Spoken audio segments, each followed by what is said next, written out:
जय माता की प्रिय भक्तों, दुर्गा सप्तशती के 5वें अध्याय को लेकर मैं एक बार फिर से आप सभी के समक्ष उपस्थित हूँ।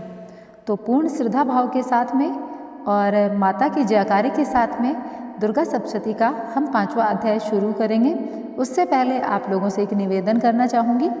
कमेंट बॉक्स में जय माता की अवश्य लिखें और वीडियो को लाइक करके चैनल को सब्सक्राइब करके आगे बढ़ें। तो चलिए फिर शुरू करते हैं। देवताओं द्वारा देवी की स्तुति।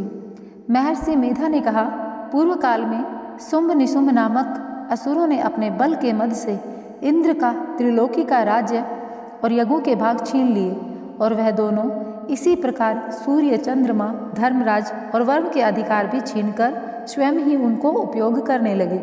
वायु और अग्नि का कार्य भी वही करने लगे। इसके पश्चात उन्होंने जिन देवताओं का राज्य छीना था उनको अपने अपने स्थान से निकाल दिया। इस तरह से अधिकार छीने हुए दैत्यों तथा दैत्यों द्वारा निकाले हुए देवता अपराजिता देवी का स्मरण करने लगे कि देवी ने हमको वर दिया था कि मैं तुम्हारी संपूर्ण विपत्तियों को नष्ट करके रक्षा करूंगी। ऐसा विचार कर सब देवता हिमालय पर गए और भगवती दुर्गा को प्रणाम करके कहने लगे, भगवती विष्णु माया की स्तुति करने लगे। देवताओं ने कहा, देवी को नमस्कार है, शिव को नमस्कार है, प्रकृति और भद्रा को नमस्कार है। हम लोग रौद्र, नित्या और गौरी को नमस्कार करते हैं। ज्योत्सनामयी, चंद्र रूपिणी एवं सुख रूपा देवी को हम निरंतर नमस्कार करते हैं। शरणागतों का कल्याण करने वाली वृद्धि और सिद्धि रूपा की देवी को हम बारंबार नमस्कार करते हैं। और न्यायरीति राजाओं की लक्ष्मी तथा सर्वाणी को नमस्कार है। दुर्गा को, दुर्ग स्थलों को पार करने वाली दुर्गपारा को, सारा, सर्वकारिणी, ख्याति, कृष्ण और घुम्र देवी को सदैव नमस्कार है। अत्यंत सौम्य, अत्यंत रौद्र रूपा को हम नमस्कार करते हैं। उन्हें हमारा बारंबार प्रणाम है। जगत की आधारभूत कृति देवी को बार बार नमस्कार करते हैं। जिस देवी के प्राण मात्र विष्णु माया कहते हैं उसको नमस्कार है, उसको नमस्कार है, उसको नमस्कार है। जो देवी संपूर्ण प्राणियों में चेतना कहलाती है उसको नमस्कार है, उसको नमस्कार है, उसको नमस्कार है। और प्राणियों में बुद्धि रूप से स्थित है उसको नमस्कार है। जो देवी सब प्राणियों में निद्रा रूप में विराजमान है उसको नमस्कार है, उसको नमस्कार है, उसको नमस्कार है। जो देवी संपूर्ण प्राणियों में क्षुधा रूप से विद्यमान है उसको नमस्कार है, उसको नमस्कार है, उसको नमस्कार है। जो देवी संपूर्ण प्राणियों में छाया रूप से स्थित है उसको नमस्कार है, उसको नमस्कार है, उसको नमस्कार है। जो देवी सब प्राणियों में शक्ति रूप से स्थित है उसको नमस्कार है, उसको नमस्कार है, उसको नमस्कार है। जो देवी संपूर्ण प्राणियों में तृष्णा रूप से स्थित है उसको नमस्कार है, उसको नमस्कार है, उसको नमस्कार है। जो देवी सब प्राणियों में शांति रूप से स्थित है उसको नमस्कार है, उसको नमस्कार है, उसको नमस्कार है। जो देवी सब प्राणियों में जाति रूप से स्थित है उसको नमस्कार है, उसको नमस्कार है, उसको नमस्कार है। जो देवी सब प्राणियों में लज्जा रूप से स्थित है उसको नमस्कार है, उसको नमस्कार है, उसको नमस्कार है। जो देवी संपूर्ण प्राणियों में श्रद्धा रूप से स्थित है उसको नमस्कार है, उसको नमस्कार है, उसको नमस्कार है। जो देवी संपूर्ण प्राणियों में कांति रूप से स्थित है, जो देवी सभी प्राणियों में लक्ष्मी रूप में स्थित है उसको नमस्कार है, उसको नमस्कार है, उसको नमस्कार है। जो देवी संपूर्ण प्राणियों में वृत्ति रूप से स्थित है उसको नमस्कार है, उसको नमस्कार है, उसको नमस्कार है। जो देवी सब प्राणियों में स्मृति रूप से विराजमान है उसको नमस्कार है, उसको नमस्कार है, उसको नमस्कार है। जो देवी सब प्राणियों में दया रूप से स्थित है उसको नमस्कार है, उसको नमस्कार है, उसको नमस्कार है। जो देवी सब प्राणियों में तुष्टि रूप से स्थित है उसको नमस्कार है, उसको नमस्कार है, उसको नमस्कार है।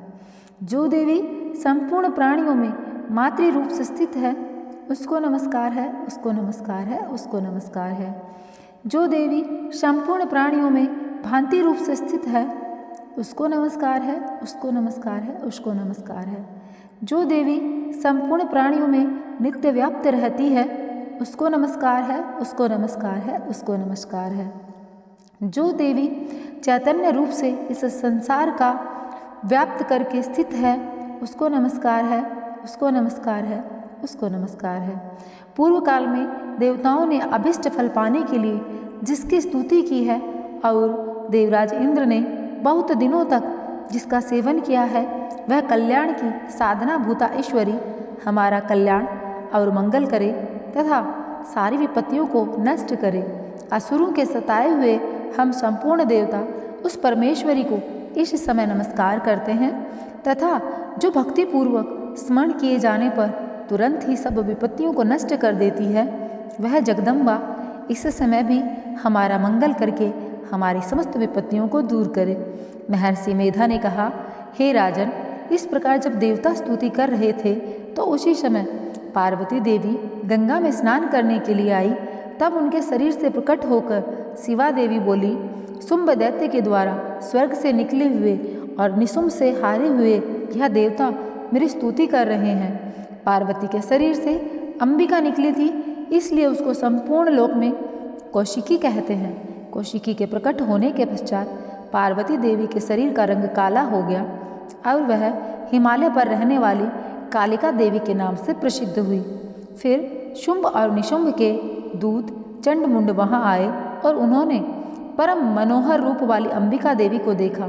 फिर वह शुंभ के पास जाकर बोले, महाराज, एक अत्यंत सुंदर स्त्री हिमालय को प्रकाशित कर रही है। वैसा रंग रूप आज तक हमने किसी स्त्री में नहीं देखा। हे असुरेश्वर, आप यह पता लगाएं कि वह कौन है और उसको ग्रहण कर लें। वह स्त्री स्त्रियों में रत्न है। वह अपनी कांति से 10 दिशाओं को प्रकाशित करती हुई वहाँ स्थित है, इसलिए आपका उसको देखना उचित है। हे प्रभु, तीनों लोकों के हाथी, घोड़े और मणि इत्यादि जितने रत्न हैं, वह सब इस समय आपके घर में शोभायमान है। हाथियों में रत्न रूप ऐरावत हाथी, उच्चश्रवा नामक घोड़ा तो आप इंद्र से ले आए हैं। हंसों द्वारा जूता हुआ विमान जो कि ब्रह्मा के पास था, अब आपके पास है। और यह महापन्न नामक खजाना कुबेर से छीना है। समुद्र ने आपको सदा खिले हुए फूलों की किंजलिकी नामक माला दी है।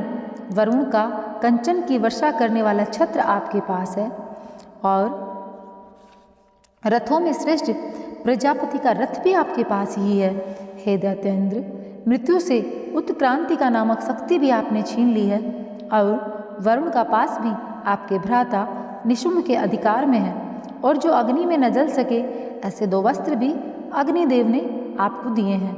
हे दैत्यराज, इस प्रकार सारी रत्न रूपी वस्तुएं आप संग्रह कर चुके हैं, तो फिर आप यह कल्याणकारी स्त्रियों में रत्न रूप अनुपम स्त्री क्यों नहीं ग्रहण करते? महर्षि मेधा बोले, चंडमुंड का यह वचन सुनकर शुंभ ने विचारा कि सुग्रीव को अपना दूत बनाकर देवी के पास भेजा जाए।